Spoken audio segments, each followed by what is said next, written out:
Hi friends, ഇന്ന് നിങ്ങളുടെ മുമ്പിൽ വരികയൊരു മൾബറിയുടെ വിശേഷമായിട്ടാണ്. ഇതാണ് നമ്മുടെ നാടൻ മൾബറിയാണത്. ധാരാളം മൾബറി ഉണ്ടായി കിടക്കുന്നതാണ്.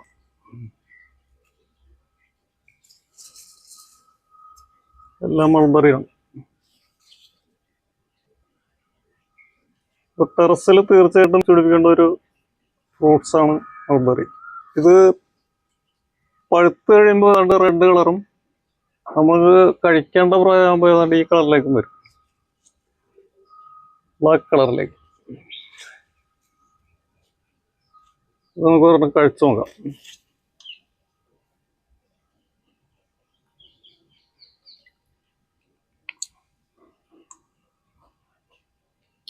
ഈ ബ്ലാക്ക് കളറിലേക്ക് വന്നു കഴിഞ്ഞാൽ കഴിച്ചു കഴിഞ്ഞാൽ നല്ല ടേസ്റ്റ് ആയിരിക്കും, മധുരമായിരിക്കും. ഒരുപാട് പോഷക ഗുണങ്ങളുള്ള ഒരു മൾബറിയാണ് നാടൻ മൾബറി. ഇന്നത്തെ വീഡിയോ ഇത്രേ ഉള്ളൂ. അടുത്തൊരു വീഡിയോ ആയിട്ട് വീണ്ടും കാണാം. ബൈ.